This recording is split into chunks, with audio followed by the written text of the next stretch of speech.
It's 2025, folks, and keeping up with Call of Duty competitive drama, it's never been harder than it is now. Today we talk about Scrap, we talk about Ghosty, we talk about Cloud9, Nadeshot, some good old beef and drama in the competitive scene after our first minor this past weekend, which I think needs a new tournament name, and I'm not sure about the tournament structure, but it did deliver some amazing series, one of which, it was actually SIB who was caught snaking. Now, people had a vote about this, but it seemed pretty obvious that he was caught snaking. What do you guys think? The man to bring him down, and we're going forward, but it's into the guns of SIB, and by the end of this hard point, it's going to be the lead to C9. Yeah, it's such a heads-up moment. Those four players swarming on this time. The water out perfect as well, and all the trades as good as it gets. And on that rotation, and so because of this, apparently this year, finally, there's going to be severe repercussions, or at least they're trying to, stand to some sort of punishment for pros who break GAs and break the no-no rules. And it's actually Ghosty, of all people out there for LA Thieves, taking to Twitter, and I kind of dig this, to publicly post about it. None of that behind the scenes crap. I love the transparency so people know at least a little bit of what is going on and what is being implemented, hopefully for the future as well. But here's what Ghosty had to say. Saying, I've started the vote for Cloud9 to be blacklisted for 1 week from pro scrims for snaking during their match today. Currently 6 of 11 teams have agreed, waiting on the other 5. And he's waiting on Optic, FaZe, Carolina, Gentlemates, and Miami. To which Clayster responded saying, what happens to the odd team out without a pro scrim in every slot for this next week? Can play challenger teams currently, but what about when the patch changes? And Ghosty says, unsure about how to go about this for future updates,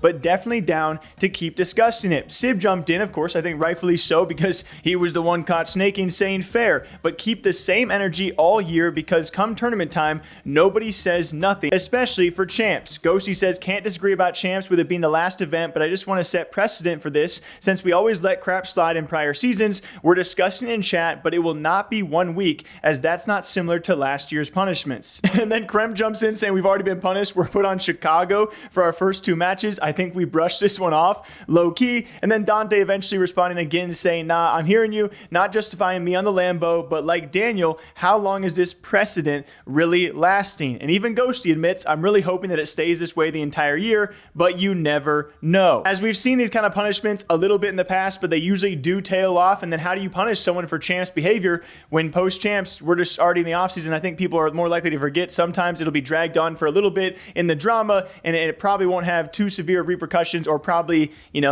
actual things change in the game. Like, unless someone wins champs or into the semis or probably a playoff run by doing said breaking GA or snaking, I don't think we'll ever hear about it again. But it's nice that something is at least being done. And TJ, it's good to see him back in the limelight, making jokes like this back on broadcast. I don't know about you guys. I know people love to sling jokes. I love this stuff. This is like why I love watching Call of Duty, because every week, even for a minor tournament, there's drama every week. How comfortable are you on the map right now, and is Vault going to be your go-to?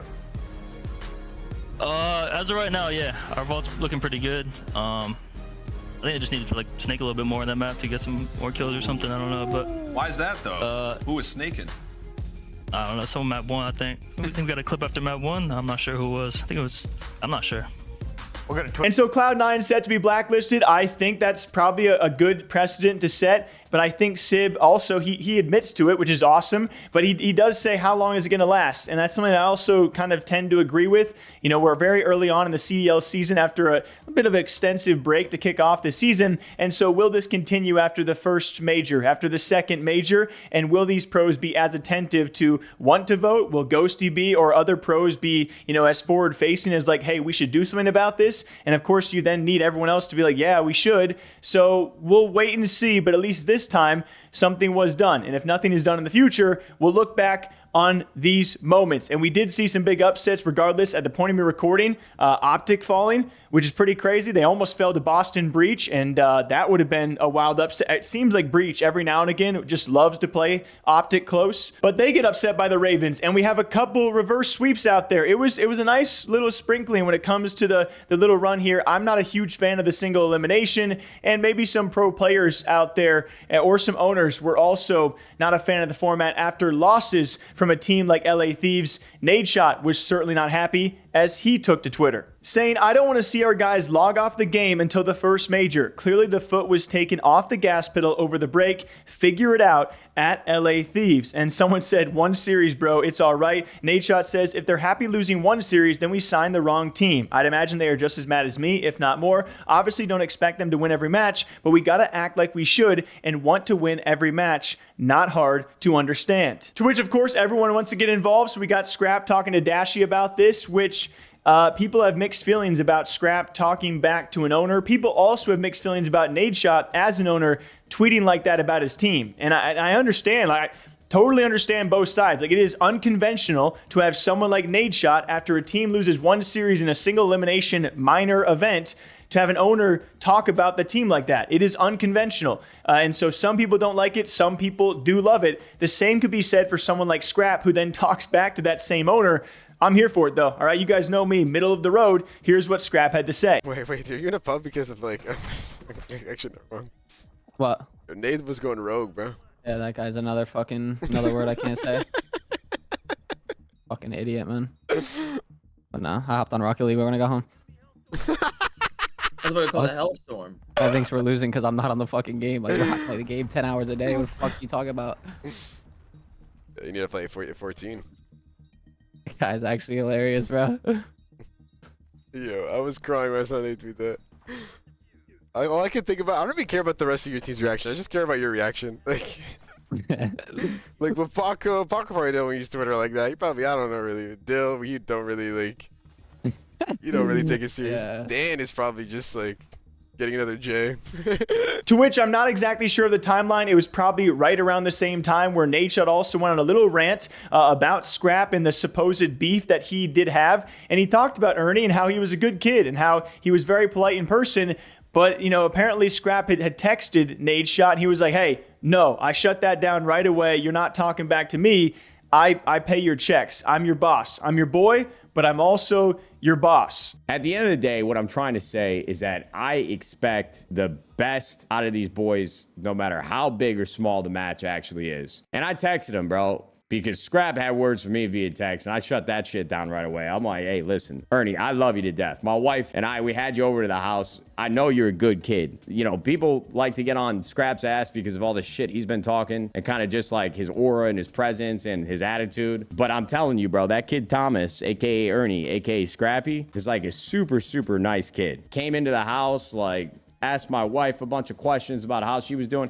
Honestly, he was like one of the more gentlemen that I've ever had here at 100 Thieves as a person, bro. He was just like a very normal, nice kid. That might ruin his reputation a little bit, me telling you that, but like, really, I fucking love Ernie. But he's got a mouth on him, bro. And he saw my tweet. He didn't like that. So he texted me. And I shut that shit down immediately. I'm like, "Hey, listen, bro, I'm your fucking boy, but let's not forget you play for our team. So don't ever talk to me like that again." One, he's like me, bro. He's a hothead. He's competitive. He's got emotions running high. And of course, as soon as he loses to FaZe and then he sees my tweet, he's probably thinking, how could this one guy who's supposed to have our back be saying that we can't get off the game and we don't care, yada, yada, yada. But here's the thing, man. Unfortunately, due to Paco's visa situation, because he's from France originally, apparently he had to go back in the middle of December for his meeting with the consulate or whatever. We had to stop scrimming a week or two before most teams stopped scrimming. I think we even came back from the holiday break later than all the other teams. So when I asked Shane a couple days ago, leading into this match versus FaZe, he told me that, you know, it took us a couple days to get the rust off and get back locked in, but we're the least practiced team, but we look really good in scrims right now. At the end of the day, man, I told those guys, like, I'm always going to have your backs. I love that you guys play for 100 Thieves. I'm going to be myself on socials, and I'm going to say exactly the way that I feel. And you guys are going to have some thick skin, man, because if the fans in the community, especially now after this offseason, people talking about them being the super team,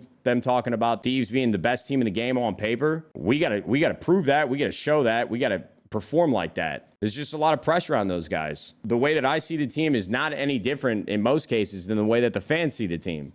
So I want to win everything. And so this is like allowed us to see into like it's interesting, right? When you sign a guy like Scrap, you almost got to expect something like this. I'm sure Nadeshot did, but now we have Nadeshot also full-time streaming, so we're seeing a lot more opinions from him that we have not seen in past CDL seasons. We've seen it in blimps and pieces here and there throughout the last 3 or 4 years, but now he's like a full-time streamer, so we're seeing a lot more of these. So what do you guys think about all of this drama throughout a minor event? I would say it was awesome. It kept me attentive. It kept me wanting to watch. I'm still not a huge fan of single elimination, and I don't think minors, in my opinion, really mean anything. Like, you can have FaZe take down Ravens, and Ravens making a good run is impressive, but to me, winning a minor doesn't mean anything. And do you guys agree or disagree? Like, I look at majors and I look at champs. I think a lot of people agree, but it's a nice way to peek in and see where everyone is kind of placing as opposed to league matches, which I utterly hate no matter what. But FaZe, they would start off weak the entire season and us think, oh, maybe it's not their year, and then they would win the first event. That is a FaZe thing to do. But you gotta get these trades. FaZe once again. It's full throttle in the garage, and that is it. P2 is going to be the absolute death knell here for the Ravens, unless you can get a break. The first and nearly only break they've seen here, and they're not going to get it. That's going to be that, folks. Last hit, last chance, and last stat pad here for Atlanta FaZe. They make CDL history. Your very first ever minor one champions. Atlanta FaZe take on all comers. We got Cloud9 being blacklisted, Nadeshot beefing with Scrap, and of course LA Thieves maybe a bit of a struggle bus, and FaZe just doing FaZe things, and Ravens the biggest surprise of the weekend. What did you guys think? Thank you all for being here. I'll catch you back here tomorrow morning with more gaming and FPS news. Till then, take care of yourselves. This was off to the side the entire video. That would bother me. I'm sorry. I'll see you tomorrow.